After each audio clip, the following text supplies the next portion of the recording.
18 വയസ്സ് കഴിഞ്ഞപ്പോ ഓടിപ്പോയി ലൈസൻസ് എടുത്ത് ഞാൻ വണ്ടി ഓടിക്കാൻ ഇഷ്ടപ്പെടുന്ന ഒരാളാണ് ഞാനൊരു ഭയങ്കര മാതൃകാപരമായ ഡ്രൈവിംഗ് കാഴ്ചവെക്കുന്ന ഒരു മികച്ച വ്യക്തിത്വമൊന്നുമല്ല. എന്റേതായ മെച്ചൂരിറ്റി ഇല്ലാത്ത സമയത്ത് ഞാനും ഒരുപാട് ഇപ്പം പല AI ക്യാമറകളിലും ഒരുപാട് ഫോട്ടോസ് എന്റെ വണ്ടികളിലും ഉണ്ട്. അതിന്റെയൊക്കെ ഫൈൻ ഞാൻ അടച്ചിട്ടുണ്ട്.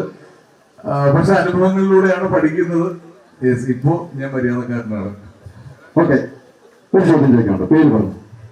ഒരു മന്ത്രിയുടെ മുമ്പില് ലൈറ്റ് ഇട്ട് പോയത് പത്രത്തിലൊരു വാർത്ത വന്നിരുന്നു 2014. അതൊന്ന് പങ്കുവെക്കാമോ? 2 പ്രാവശ്യം പിടിച്ചു എന്നുള്ളത് അന്ന് ന്യൂസിലുണ്ടായിരുന്നു. അത് നമുക്ക് സിനിമയിൽ വന്ന് കഴിയുമ്പോൾ നമ്മൾ ആഗ്രഹിച്ച പോലെ സിനിമകൾ ചെയ്യാൻ പറ്റുന്നു. ഒരുപാട് നല്ല സിനിമകളും ഒരുപാട് നല്ല ആളുകളുടെയും കൂടെ വർക്ക് ചെയ്യാനൊക്കെ പറ്റുന്നു.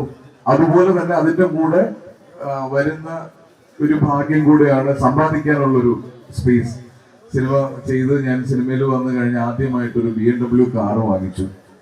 അപ്പോൾ ഈ BMW കാറിന്റെ ഫ്രണ്ടിലത്തെ ലൈറ്റ് ഉണ്ടല്ലോ, ഡേ ടൈം റണ്ണിങ് ലൈറ്റ്സ് എന്ന് പറയും, DRL. അത് എപ്പോഴും ഇപ്പൊ എല്ലാവർക്കും അറിയാവുന്ന ഒരു കാര്യമാണ്. അപ്പൊ ആ ലൈറ്റ് തെളിഞ്ഞു കിടക്കും. ഞാൻ ഒരു മന്ത്രി പോയ കോൺവോയുടെ പുറകെ പോവാണ്. ഞാനും മന്ത്രിയും സ്വാഭാവികമായിട്ട് കോഴിക്കോട് നിന്ന് എറണാകുളത്തേക്ക് പോകുമ്പോൾ ഒറ്റ വഴിയേ ഉള്ളൂ. അപ്പൊ ആ കോൺവോയുടെ പുറകെ പോയപ്പോ അതിന്റെ പുറകിലിരുന്ന ഒരു ഓഫീസറിന് ഒരു സംശയം, ഞാൻ എന്തുകൊണ്ടാണ് ഹെഡ്ലൈറ്റ് ഇട്ടിട്ട് മന്ത്രിയെ ഫോളോ ചെയ്യുന്നതെന്ന്. അതൊരു തെറ്റിദ്ധാരണയായിരുന്നു. കാര്യം BMW ലൈറ്റ് ഓണായി കിടക്കും. ചെറിയൊരു ക്ലാരിറ്റി പ്രശ്നത്തിലുണ്ടായൊരു ഇതായിരുന്നു അത്. പക്ഷെ സോൾവ് ആയി. ഓക്കെ ഓക്കെ, ഞാൻ സ്റ്റേഷനിൽ കയറിയായിരുന്നു.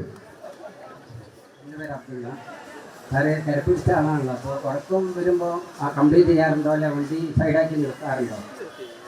ഉറക്കം ശരിക്കും പല സമയത്തും അപകടങ്ങൾ ഉണ്ടാവാൻ സാധ്യതയുള്ള കാര്യമാണ്. നമുക്ക് ഉറക്കം വരുമ്പോൾ നമ്മൾ പുഷ് ചെയ്യാൻ ശ്രമിക്കും, കുഴപ്പമില്ല എന്ന് പറഞ്ഞിട്ട്. ഞാൻ ഈ പല സമയത്തും ഷൂട്ടിങ്ങിന് വേണ്ടിയിട്ട് നമുക്ക് ലൊക്കേഷനിൽ തരുന്ന വണ്ടികളിൽ ട്രാവൽ ചെയ്യുന്ന സമയത്ത് ഇപ്പം നമ്മുടെ പ്രിയപ്പെട്ട ജഗതി ചേട്ടന് സംഭവിച്ചത് തന്നെയാണ്. നിങ്ങൾ ചോദിച്ചത് വളരെ കൃത്യമായിട്ടുള്ള ചോദ്യമാണ്.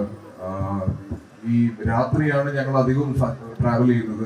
അപ്പൊ ഇവര് ഉറക്കം വരുന്ന സമയത്ത് വിക്സ് മിഠായി പൊട്ടിച്ച് കഴിക്കും ഉറങ്ങാതിരിക്കാൻ വേണ്ടി. അത് അല്ലെങ്കിൽ ചൂയിക്കം കഴിക്കും. അപ്പൊ എപ്പോഴും ഞങ്ങൾ പറയുന്നത്, ഉറക്കം വരുവാണെങ്കിൽ പറയുക. അതിൻ്റെ അത് നമുക്ക് ആർക്കും ഒരു ബുദ്ധിമുട്ടും ഇല്ല. ഈവൻ ഞാൻ ഡ്രൈവ് ചെയ്യുമ്പോൾ പോലും, ഇപ്പൊ ഞാൻ കല്യാണം കഴിച്ചിരിക്കുന്നത് കണ്ണൂരിൽ നിന്നാണ്, തൊടുപുഴയാണ് എൻ്റെ വീട്. പല സമയത്തും 7 മണിക്കൂർ 8 മണിക്കൂർ ട്രാവൽ ചെയ്യാറുണ്ട്. അത് രാത്രിയാണ്. അപ്പൊ ഉറക്കം വരുന്ന സമയത്ത് വണ്ടി സൈഡിൽ നിർത്തിയിട്ട് ഉറങ്ങുക. അതുപോലെ തന്നെ AC ഇട്ട് ഉറങ്ങാതിരിക്കുക. അല്ലെ, ഇപ്പൊ നമ്മൾ ഏറ്റവും കൂടുതൽ കേൾക്കുന്ന ഒരു കാര്യമാണ് AC ഇട്ട് രാത്രി വണ്ടിക്കകത്ത് ഉറങ്ങിയ ആളുകൾ ഇങ്ങനെ ആരോഗ്യ പ്രശ്നങ്ങൾ സംഭവിക്കുന്നു എന്നുള്ളത്. അപ്പോൾ കുറച്ച് ഗ്ലാസ് താത്തി ഇട്ടിട്ട് സമാധാനമായി റോഡ് സൈഡിൽ കിടന്നുറങ്ങുക.